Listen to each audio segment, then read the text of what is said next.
Character বিল্ডিংটার খুব দরকার।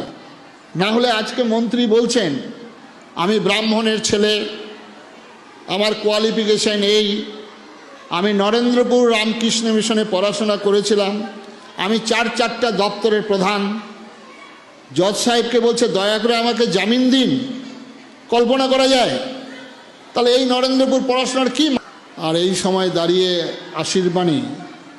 আর বাংলার তো অবস্থা বুঝতেই পারছেন, ভয়াবহ দুর্দিন বাংলার। আজকে যারা অভিভাবক অভিভাবিকা এসছেন, বাংলা এবং বাংলার আমরা এবং বাঙালি বলে পরিচয় দিতে এখন লজ্জা হচ্ছে। যে বাংলার রবীন্দ্রনাথ, ঈশ্বরচন্দ্র বিদ্যাসাগর, বঙ্কিমচন্দ্র, নজরুল, স্বামী বিবেকানন্দ, প্রণবানন্দ,